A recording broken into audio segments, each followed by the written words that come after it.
எல்லோருக்கும் வணக்கம். வாரத்தின் முதல் நாள் நிஃப்டி 21 பாயிண்ட் இறங்கி தான் ட்ரேட் ஆயிருக்கு. இந்த சமயத்தில் வேர்ல்டு மார்க்கெட்ல பார்த்தோம்னா பெருசா எதுவும் பயப்படும்படியாக எதுவும் இல்லை. குளோபல் மார்க்கெட்ஸ்ல குறிப்பா ஏஷியன் மார்க்கெட்ஸ்ல எதுவும் பெருசா பயப்படுற அளவுக்கு இல்லை. அப்ப நிஃப்டி எதை குறிக்குது? அது புல்லிஷ் மொமெண்டமா இருக்கிறத குறிக்குதா அல்லது பீரிஷ் மொமெண்டமா இருக்கிறத குறிக்குதா அப்படின்னு பார்த்தோம்னு வச்சுங்களேன். இந்த செகண்ட் வரைக்கும் இப்ப வரைக்கும் நிஃப்டி மேல் நோக்கி போறதுக்கு தான் முயற்சி பண்ணிக்கிட்டு இருக்கான். புல்லிஷ் மொமெண்டமா தான் இருக்கு. ஏன்னா 200 days மூவிங் ஆவரேஜ்க்கு மேல கிட்டத்தட்ட ஒரு 7 நாட்களாக மேலேயே இருக்குதான் ட்ரை பண்ணிட்டு இருக்கான். ஸோ மொமெண்டம் பொறுத்த வரைக்கும் இப்போ வரைக்கும் புல்லிஷ் மொமெண்டம் தான். வேற எவனாவது நம்மளை கெடுத்து விடாம இருந்தா சரி.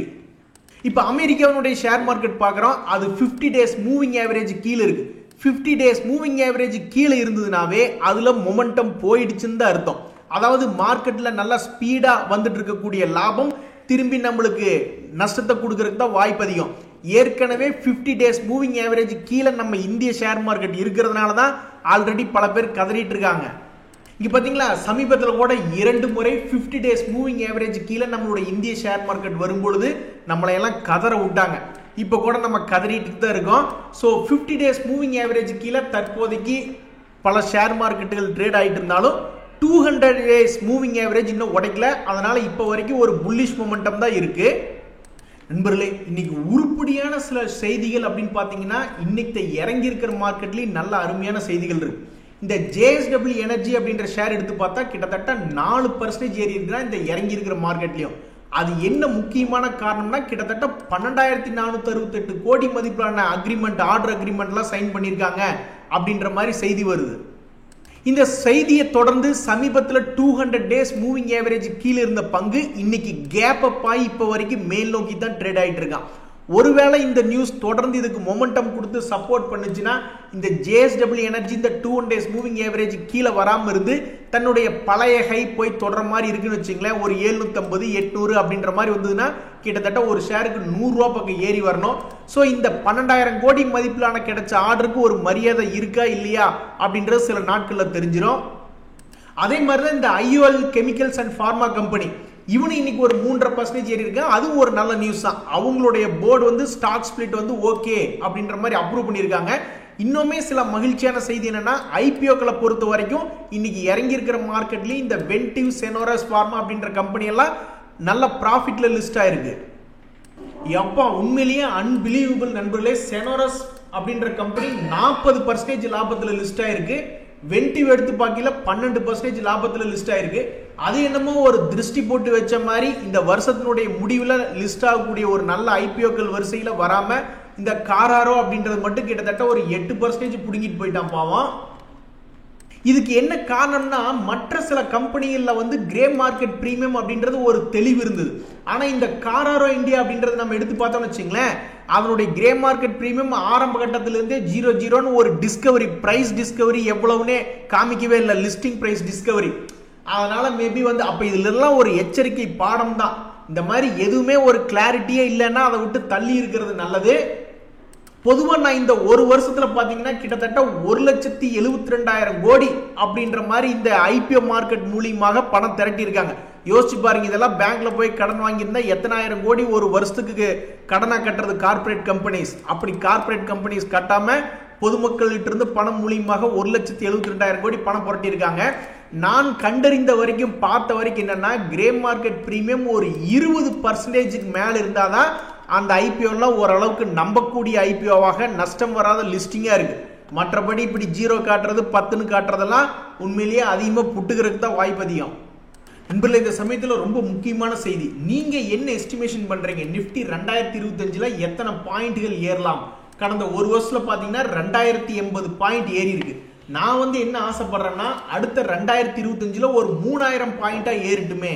அப்படி ஏறும் பொழுது மியூச்சுவல் ஃபண்ட்ல ஒரு உதாரணத்துக்கு சொல்ற ஒரு 10 லட்ச ரூபா இருக்குன்னு வச்சுங்களேன், அது மேபி ஒரு 1.5 லட்ச ரூபா லாபம் வரக்கூடிய வாய்ப்புகள் அப்படின்றத நான் பாக்குறேன். ஸோ 3000 பாயிண்ட் நிஃப்டி ஏற மாதிரி இருந்தா ஒரு உதாரணத்துக்கு ஒரு 10 லட்ச ரூபாய்க்கு ஒரு மியூச்சுவல் ஃபண்ட் இருந்தது அப்படின்னா கிட்டத்தட்ட ஒரு 1.5 லட்ச ரூபா வரைக்கும் லாபம் வரக்கூடிய வாய்ப்பா தான் நான் பாக்குறேன். ஏன்னா கடந்த ஒரு வருஷத்துல 2000 பாயிண்ட் ஏறி இருக்கு. அடுத்த வருஷத்துல ஒரு 3000 பாயிண்ட் ஏறிச்சுன்னா இன்னும் பெட்டரா தான் இருக்கும்.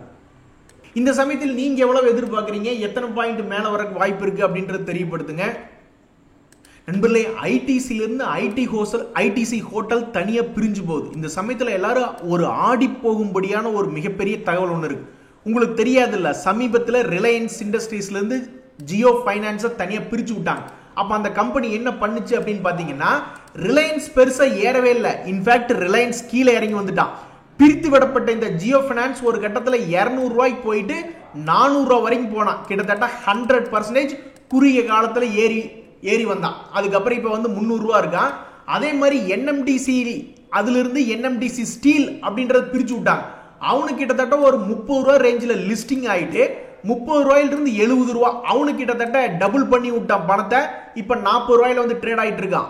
அதே மாதிரி தான் உங்களுக்கு தெரியாது இல்ல, மதர்சன்ல இருந்து இந்த வயரிங் டிவிஷனை தனியா பிரிச்சு விட்டுட்டு நாங்க குளோபல் கான்சன்ட்ரேட் பண்றோம் அப்படின்னு சொல்லிட்டு மதர்சன் பிரிச்சு விட்டாங்க. கடைசியில் பார்த்தா மதர்சன் மிகப்பெரிய அளவுல இறங்கிட்டு அப்புறம் மேல் நோக்கி வந்தான். ஆனா அதே சமயத்துல மதர்சன் வயரிங் அப்படின்னு பாத்தீங்கன்னா அவன் 40 ரூபாயிலிருந்து அவனுக்கு கிட்டத்தட்ட 80 ரூபாய், அவனு ஒரு குறுகிய காலத்துல பணத்தை டபுள் பண்ணி விட்டான். அதுக்கப்புறம் பிரமல் பிஇஎல் இண்டஸ்ட்ரீஸ் ஒரு கம்பெனி, பிரமல் என்டர்பிரைசஸ் லிமிடெட் ஒரு கம்பெனி, அவனு இதே மாதிரி தான் தங்கிட்ட இருந்த பிரமல் ஃபார்மாவை பிரிச்சு விட்டான். அது 200 ரூபாய்க்கு லிஸ்ட் ஆகி கீழே 60 ரூபாய் வரைக்கும் போயிட்டு 60 ரூபாயிலிருந்து 300 ரூபாய், கிட்டத்தட்ட 5 டைம்ஸ் லாபம் அப்படின்ற சம்பாதிச்சு கொடுத்துருக்கு. அப்ப இப்ப மிக முக்கியமான கேள்வி, ஐடிசியில இருந்து ஐடிசி ஹோட்டலை பிரிச்சு விட்டோன்னே ஐடிசி பெருசா கீழே இறங்கிட்டு ஐடிசி ஹோட்டல் கிட்டத்தட்ட ஒரு உதாரணத்துக்கு எடுத்துக்குமே 40 ரூபாய்க்கு இது ஒரு வேளை லிஸ்ட் ஆச்சுன்னா 40 ரூபாயிலிருந்து 80 ரூபாய் போகுமா அப்படின்ற ஒரு எதிர்பார்ப்பு தான் இப்போதைக்கு இந்த ஐடிசி ஷேர் வச்சிருக்கிறவங்களுக்கு வருது. ஏன் அப்படின்னா அவங்க இந்த மாதிரி சில உதாரணங்களை பாக்குறாங்க. அவங்களுக்கு மட்டும் கிடைக்குது, எங்களுக்கு கிடைக்க கூடாதா அப்படின்ட்டு. சோ ஜனவரி 6க்கு முன்னாடியே யாரெல்லாம் ஐடிசி ஹோட்டல் வாங்கி வச்சிருக்காங்களோ, ஏன்னா எக்ஸ் டேட் அப்படின்றது ஜனவரி 6, அதுக்கு முன்னாடியே யார் வாங்கியிருக்காங்களோ, ஜனவரி 3 நினைக்கிறேன், வெள்ளிக்கிழமை, சனி ஞாயிறு 4, 5. ஸோ அப்போ திங்கக்கிழமைக்கு முன்னாடியே யார் வாங்கி வச்சு அதை அந்த எலிஜிபிள் டேட்ல வர்றாங்களோ அவங்களுக்கு 10 ஷேர் ஐடிசி வச்சிருந்தா 1 ஷேர் ஐடிசி ஹோட்டல் அப்படின்றது கிடைக்கும். அப்படி கிடைக்கக்கூடிய அந்த ஐடிசி ஹோட்டல் நல்ல கீழே இறங்கி ஒரு 20 ரூபாய்க்கு கீழே போயிட்டு அப்புறம் ஒரு 80 ரூபா அந்த மாதிரி வருதா, அல்லது என்ன ஆகுது, அவங்களுக்கு ஒரு மிகப்பெரிய ஒரு லாட்டரி மாதிரி, ஜியோ பினான்ஸ் மாதிரி, மதர்சன் வயரிங் மாதிரி, என்எம்டிசி ஸ்டீல் மாதிரி, பிரமல் ஃபார்மா மாதிரி ஒரு பணத்தை டபுள் பண்ணி விடுமா அப்படின்றத பொறுத்து இருந்து தான் பார்க்கணும்.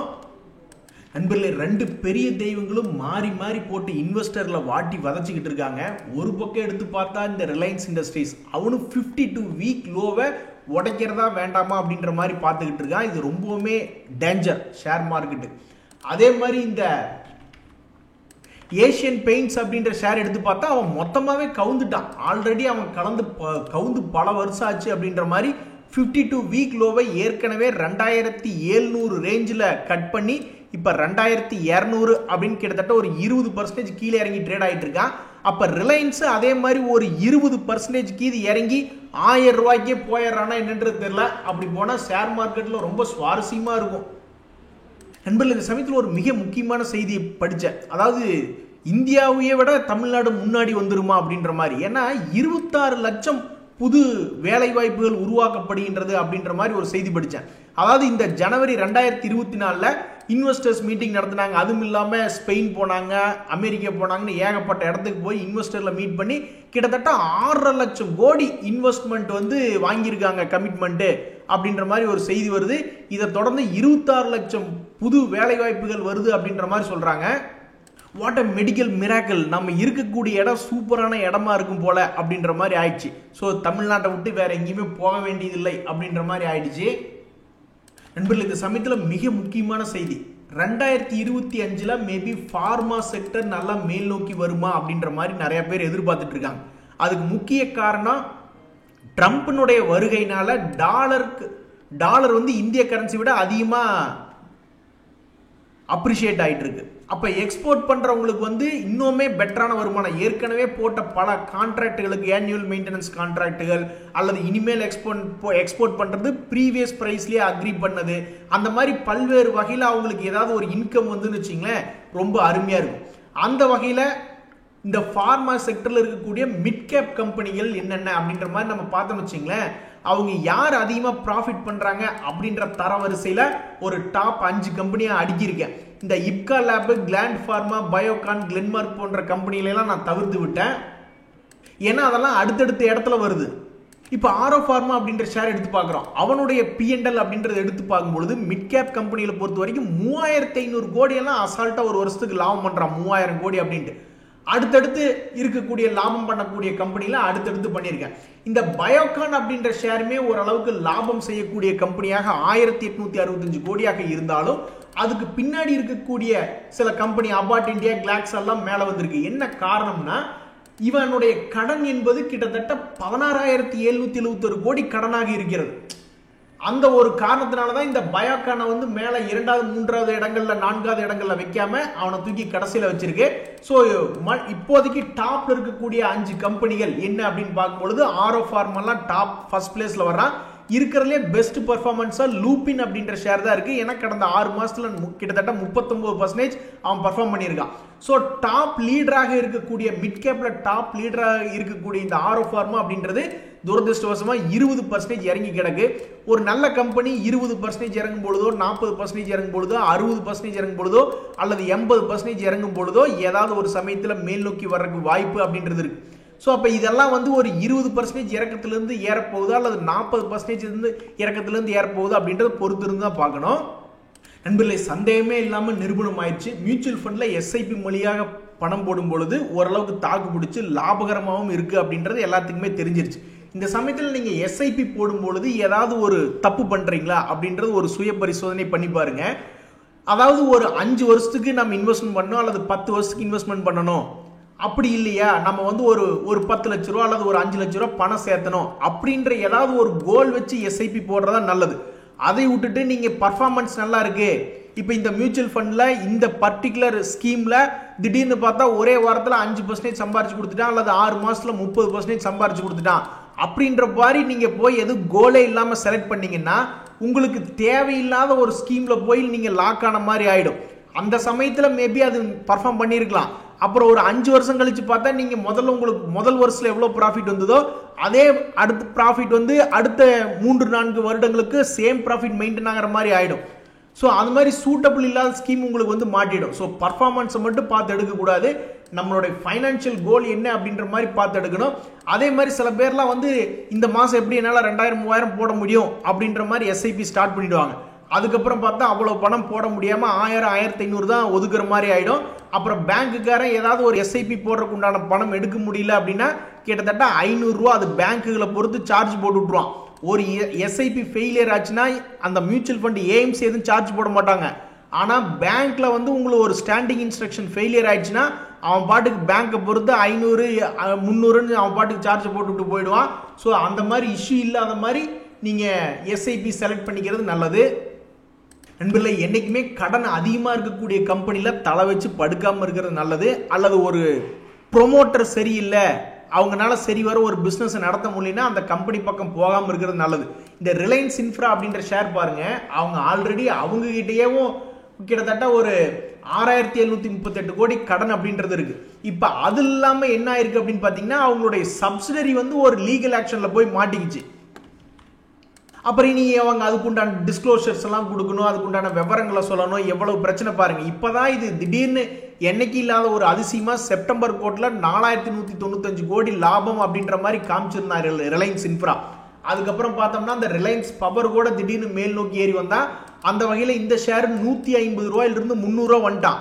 எல்லாம் சரி, கடைசியில கடன் காலை சுத்திக்கிட்டே இருந்ததுன்னா அப்புறம் அவனுக்கு இந்த மாதிரி ஏதாவது ஒரு கெட்ட செய்தி அப்படின்றது வந்துகிட்டே இருக்கும். அப்புறம் போட்டு வச்சு குத்துன்னு குத்தி விட்டுருவாங்க. அதுல பணம் போட்டு இருக்கிற முதலீட்டாளர்களையும் பிடிச்ச அப்புறம் குத்தி விட்டுருவாங்க. நண்பர்களே, சைனால இருந்து எந்த செய்தி வந்தாலும் நம்மளை பயமுறுத்துற மாதிரியே தான் இருக்கு. சமீபத்தில் கூட 1.5 லட்சம் கோடி அப்படின்றது நம்மளால ஏன் வித்தாங்க, சைனா ரெடி ஆகிட்டு இருக்கு, மறுபடியும் சைனாலேயே பணம் போட்டுடலாம் அப்படின்ற ஒரு காரணத்தினால செல் பண்ணாங்க. இப்ப சைனால இருந்து இன்னொரு செய்தி என்ன வருதுன்னா, நம்ம ரயில்வே எல்லாம் பாத்தீங்கன்னா கிட்டத்தட்ட 50 கிலோமீட்டர் ஆவரேஜா எட்டி பிடிக்கிறக்கே பயந்துட்டு கொண்டிருக்காங்க. ஆனா அவங்க கிட்டத்தட்ட 450 கிலோமீட்டர் ஆல்ரெடி டெஸ்டே பண்ணி பார்த்துட்டாங்க. இதனால பொருளாதாரத்திலேயே அவங்களுக்கு பாசிட்டிவ் பாயிண்ட் அப்படின்றது வர வாய்ப்பு இருக்கு. நண்பர்களே, எந்த ஒரு கம்பெனிலையும் ஆடிட்டர் ரிசைன் பண்ணிட்டாரு அல்லது CEO ரிசைன் பண்ணிட்டாரு அல்லது இண்டிபெண்டன்ட் டைரக்டர்ஸ் வந்து ஏதாவது ஒரு பிரச்சனையை காமிச்சு அதனால ரிசைன் பண்ணிட்டாங்க அப்படின்னா தான் அந்த கம்பெனி எல்லாம் பெருசா பாதிக்கும். அந்த வகையில் ஓலா எலக்ட்ரிக்ல ஒரு செய்தி என்ன வருதுன்னு பார்த்தீங்கன்னா, சீஃப் மார்க்கெட்டிங் ஆஃபீஸர் ரிசைன் பண்றாரு. அதே மாதிரி chief technology and product officer resign பண்றாரு அப்படின்ற ஒரு காரணத்தினால மேபி அது கொஞ்சம் வீக் பாயிண்டா இருக்கலாம். பட் இருந்தாலும் ஒரு மிகப்பெரிய பேட் நியூஸ் அப்படின்ற மாதிரி இல்ல. ஒரு ஆடிட் ரிசைன் பண்ணிட்டாரு அந்த மாதிரி எதுவும் இல்ல. பட் இருந்தாலும் இந்த ஓலா எலக்ட்ரிக் அப்படின்ற ஷேரை ஃபாலோ பண்றவங்களுக்கு என்ன ஒரு செய்தினா, முக்கியமான பல தலைகள் கொஞ்சம் கொஞ்சமா ரிசைன் பண்ணுதுங்க. திரும்பி வருமா அன்னக்கிளிகள் அப்படின்ற மாதிரி 3 ஷேர்கள் நண்பர்களே நல்லா கீழ் ரேட்ல இருக்கான். இங்கிருந்து திரும்பி மேல் நோக்கி அவனுடைய பழைய ரேட் வருமா அப்படின்ற மாதிரி அந்த ஷேர்களை வச்சிருக்கக்கூடிய முதலீட்டாளர்கள் ப்ரே பண்ணிக்கிட்டு இருக்காங்க. First share MGL share. இவனுடைய சமீபத்தினுடைய பேட் நியூஸ்னால பெரிய லெவல்ல ஃபால் ஆயிட்டான். ஆல்மோஸ்ட் 50% ஃபால் ஆயிட்டான். 50% ஃபால் ஆனதுக்கப்புறம் கொஞ்சம் ரெக்கவரி அப்படின்றது காமிச்சிட்டு இருக்கான்.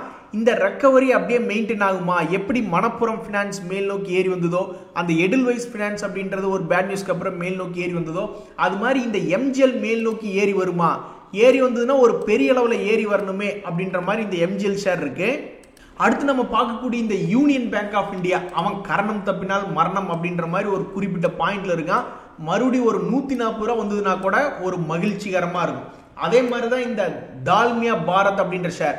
இப்ப வரைக்கும் இந்த கடைசி ஒரு 6 மாசத்துல கூட 4 முறை அவன் வந்து ஒரு குறிப்பிட்ட சப்போர்ட் வந்துருச்சுனாக்கா ஒரு 5% 10% ஏறுறது அப்படின்ற மாதிரி 4 முறை பண்ணியிருக்கான். அப்ப இந்த முறையும் இன்னொரு 250 ரூபா மேல் நோக்கி ஏறி 2000 ரூபா வருமா அப்படின்ற ஒரு எதிர்பார்ப்பு இந்த டால்மியா பாரத் அப்படின்ற ஷேர்ல வந்திருக்கு. அந்த மாதிரி வந்துச்சுன்னா அந்த ஷேரை வச்சிருக்கிறவங்களுக்கு ஒரு மகிழ்ச்சி தான். அதே மாதிரி மணப்புரம் ஷேர்லயுமே ஏதாவது ஒரு புதிய சாதனைகள் படைக்குமா? பழைய ஹையை தாண்டுமா? இப்ப ஏறி வந்ததெல்லாம் பத்தாது. 140 ரூபாயிலிருந்து பழையபடி 200 ரூபாய் பக்கமே வந்துட்டான். பட் இருந்தாலும் மறுபடியும் ஏதாவது புதிய சாதனை படைக்குமா? இப்பதான் போன மாசத்தினுடைய ஹையை உடைச்சு மேல் நோக்கி வந்து அவனுடைய ஒரு வருஷத்தினுடைய ஹை 220 ரூபாய்க்கு மேல வருமா அப்படின்ற ஒரு எதிர்பார்ப்பு இந்த மணப்புரம் ஷேர் வச்சிருக்கவங்க கிட்ட இருக்கு. போதும், எங்களால முடியல, இறக்குவதை நிறுத்தி தூக்கி விடு அப்படின்ற மாதிரி பாவம் இந்த ஐடியா ஷேர் வச்சிருக்கிறவங்க அவங்க எல்லாம் என்ன நினைப்பாங்க? கடைசிக்கு ஒரு 12 ரூபாயாவது கொண்டு வா, அதுல இருந்து நான் எப்படி ஓடுறேன்னு பாரு அப்படின்ற மாதிரி தான் இந்த ஐடியா ஷேர் வச்சிருக்கிறவங்க எல்லாம் நினைப்பாங்க. லாபமும் பண்ண மாட்டேங்கிறான். தொடர்ந்து அவங்க கிட்ட இருக்கிற வாடிக்கையாளர்களும் போய்கிட்டே இருக்காங்க. அந்த வகையில் இந்த ஒரு வருஷத்துல மட்டும் பார்க்கும் பொழுது 53% இறங்கினதா காமிச்சுக்கிட்டு இருக்கு. இந்த ஷேர் சமீபத்தில் கூட ஒரு இடம் சான்ஸ் கொடுத்தது. ஆல்மோஸ்ட் ஒரு 20 ரூபா பக்கத்தில் வந்தான். ரொம்ப காலம் இல்லை, ஒரு 6 மாசத்துக்கு முன்னாடி கூட ஒரு 20 ரூபா பக்கத்தில் வந்தான். அப்ப பாதி பேர் தப்பிச்சு ஓடி வந்திருந்தா கூட இந்நேரம் ஒரு பெருத்த சேதம் என்பது குறைஞ்சிருக்கும். இனிமேல் ஆண்டம் விட்ட வழி அப்படின்ற மாதிரி ஆயிடுச்சு. ரொம்ப முடியலீங்க, ஐசியூல இருந்து கூப்பிட்டு போங்கன்னா ஆண்டம் விட்ட வழின்னு சொல்ற மாதிரி இது அவ்வளவுதான். இனி 8 ரூபா வந்துருச்சு, இனி ஜான் என்ன முளம் என்ன அப்படின்ற மாதிரி தான் மக்களுடைய மனநிலை இருக்கும். சரி, இவனுக்கு தான் இப்படி இருக்கானுங்கன்னா உருப்படியாக இருக்கக்கூடிய இந்த ஆல்கம் ஷேர் அப்படின்றது ஒரு மிட் கேப் ஃபார்மா ஷேர். அவங்க கூட ஓரளவுக்கு சிறந்த ஷேரா தான் தன்னுடைய வாழ்க்கையில இப்ப வரைக்கும் இருந்திருக்கான். 2023 பார்த்தாலும் சரி, 24 பார்த்தாலும் சரி, இந்த மாதிரி தான் இருந்திருக்கான். 2023 வந்து பல முறை 200 days மூவிங் ஆவரேஜை தொட்டுட்டு உடையவே இல்லை. எல்லா முறையும் மேல் நோக்கி தான் வந்திருக்கான். இந்த 2024 அதே மாதிரி தான் வந்திருக்கான். இப்ப கடைசி இந்த 2 நாள் ட்ரேடிங் நாள் இருக்கக்கூடிய இந்த சூழ்நிலையில 2024 ஒரு இடம் கூட கீழே போகல, 200 days மூவிங் ஆவரேஜ் கீழே அப்படின்ற பெருமை இது வாங்குமா? அதே மாதிரி 2025 ஃபார்மா கம்பெனிஸ் மேல் நோக்கி வர்றான்னு சொல்லிட்டு இவனை ஒரு 1000 ரூபாய் ஏற்றி விடுவாங்களா அப்படின்ற ஒரு எதிர்பார்ப்பு இந்த ஆல்கேம் அப்படின்ற ஷேர்ல வந்திருக்கு. அதே மாதிரிதான் இந்த ஐஆர்இடிஏ ஷேர். அவன்லாம் கொஞ்சம் ஒரு 30-40 ரூபாய் ஏறி வந்தா கூட ஒரு மகிழ்ச்சி தான். அவனும் 200 days மூவிங் ஆவரேஜ் கிட்டே சுத்திக்கிட்டு இருக்கான். அதுதான் இந்த ஷேர்ல இருக்கக்கூடிய ஒரு செய்தி. அவனும் 2 முறை ஏறி வந்திருக்கான். 3வது முறையும் வெறும் 40 ரூபாய் ஏறி வந்தா போதும். இவன்லாம் பெருசா ஏறி வரணுன்ற அவசியம் கூட இல்ல. 40 ரூபாய் ஏறி வந்தா கூட ஒரு மகிழ்ச்சி அப்படின்றது இந்த ஐஆர்இடிஏல வரும். இந்த ஃபெடரல் பேங்க் அதே மாதிரி 200 days மூவிங் ஆவரேஜ் பக்கத்திலே சுத்திக்கிட்டு இருக்கான். இப்ப 50 days மூவிங் ஆவரேஜ் கிராஸ் பண்ற மாதிரி வர்றான். இந்த ஷேருக்கு மட்டும்தான் ஒரு மிக சிறந்த ஒரு பெருமை அப்படின்றது இருக்கு. பல்வேறு கம்பெனிகள் குப்புற விழுந்துட்ட சமயத்துல பேங்க் கம்பெனிகள், இந்த ஃபெடரல் பேங்க் மட்டும் தொடர்ந்து நான் ஸ்டாப்பாக 2022 இருந்தே ஏறிக்கிட்டே வந்துகிட்டு இருக்கான். இவன் மட்டும்தான் நல்லா இருக்கான் பேங்க் கம்பெனில பெரும்பாலும். நீங்க சொல்லிட்டீங்கல்ல, இனி பாருங்க அது என்ன ஆக போகுது, Q3 ரிசல்ட் மட்டும் வரட்டும், அது என்ன ஆகுதுன்னு பாருங்க அப்படின்ற மாதிரி உங்க மனசுல ஓடும். அப்படி கிடையாது. நம்ம சொல்றதுனாலயோ சொல்லாதனாலயோ ஒரு பங்கு ஏறுது இறங்குது அப்படின்லாம் எந்த விதமான இதுவும் கிடையாது. அது எல்லாமே உங்களுடைய மனப்பிரம தான். இன்றைய தகவல் அனைத்தும் உங்களுக்கு உதவியதுன்னு எனக்கு மகிழ்ச்சி தான். ரொம்ப நன்றி, வணக்கம்.